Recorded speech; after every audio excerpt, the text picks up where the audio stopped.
Hey friends, thanks for joining for another video blog. Hope you're having a great year.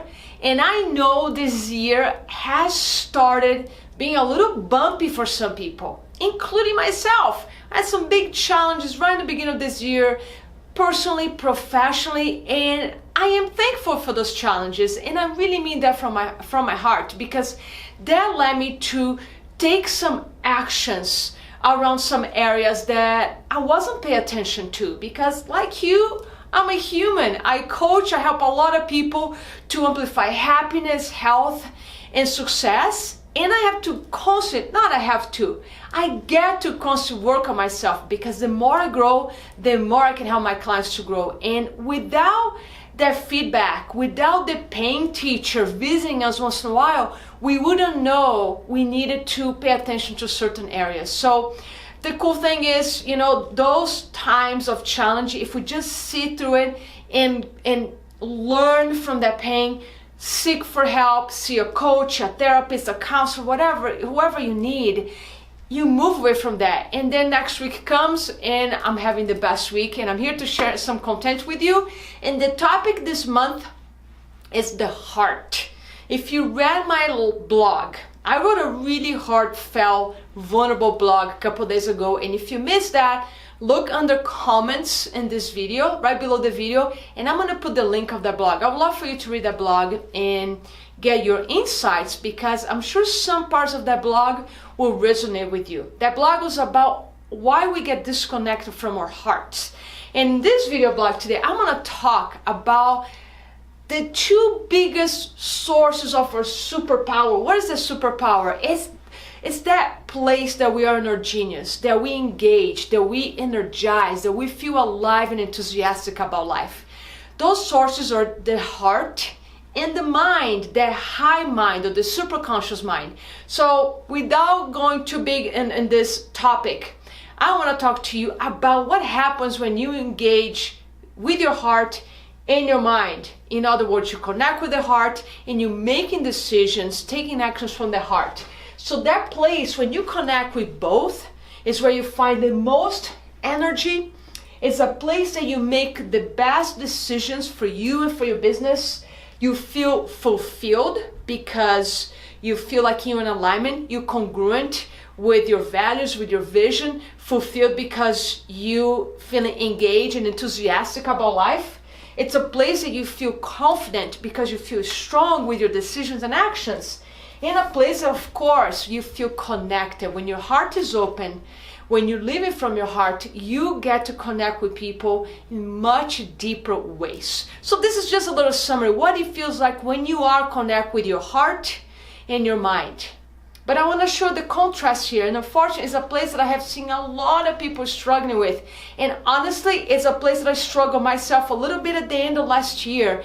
And that's why I had a little bumpy beginning of 2019.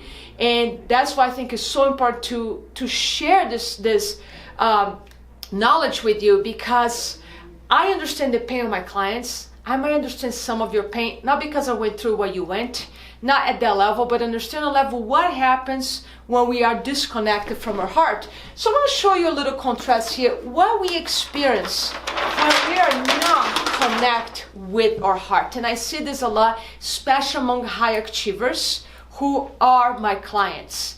So one of the symptoms of being disconnected from your heart, and I'm talking about emotional states that you feel most of the time, not once in a while. Once in a while, we all gonna experience this.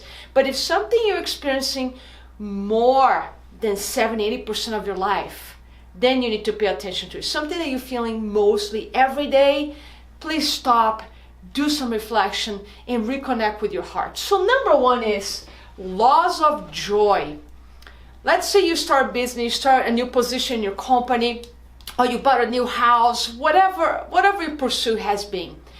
And you just lost the joy. You were excited for a couple days or for a couple months or even for a year, but you're noticing this state of like not feeling joyful, not having fun.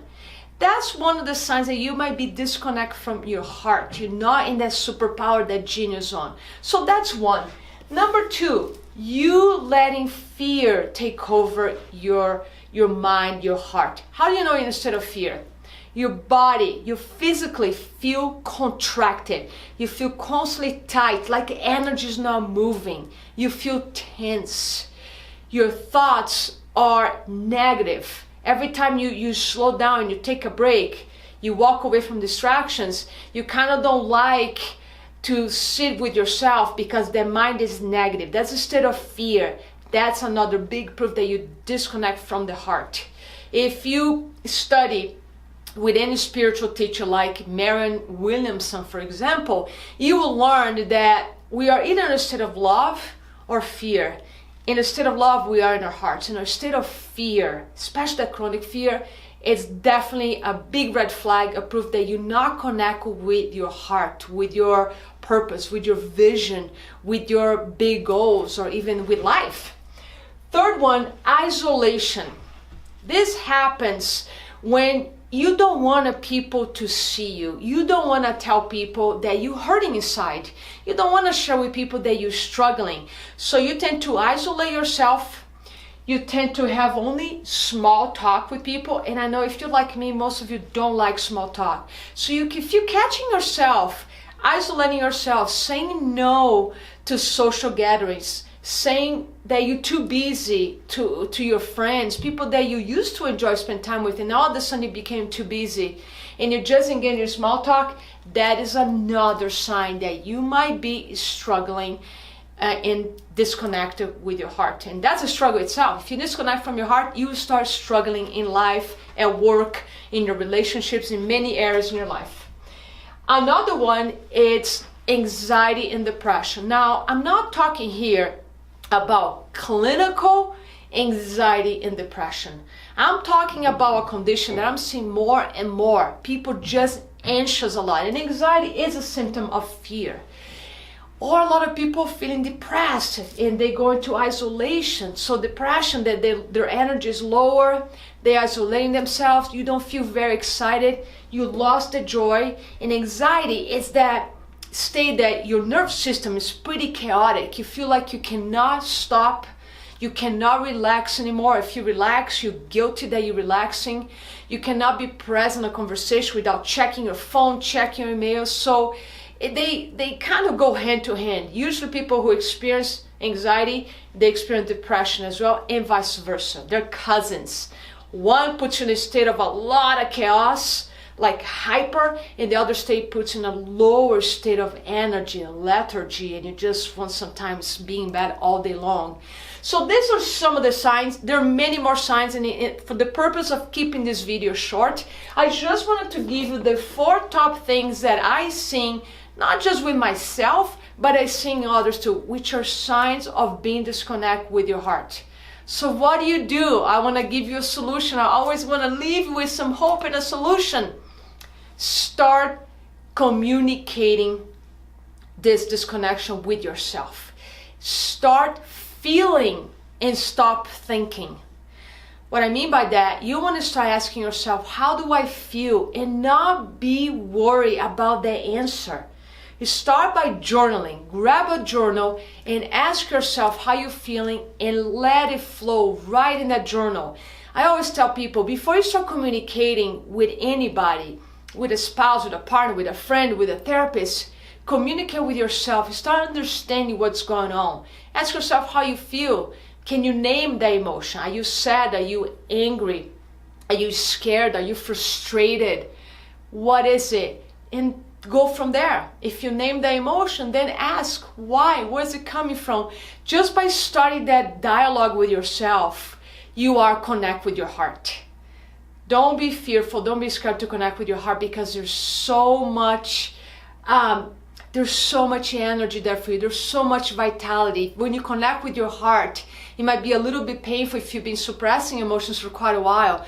But if you start befriending your heart and connecting, an enormous amount of vitality and genius and creativity will come from that. When we disconnect from our heart, we block ourselves. We start living life just at this level of intellectuality, analytical, critical, and that will cause some of the symptoms, if not all.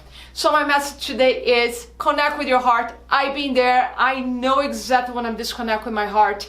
and I don't stay there for too long because it hurts, it's uncomfortable, and that's not where I find my genius, my energy, my creativity to be here creating content, writing blogs, and living a fulfilled life. So thank you so much. If you like this video, please share with your family and friends. Help me to grow the YouTube family, my audience, and check the blog in the link under comments. You might really enjoy it. Thank you so much, and more about the heart coming next week.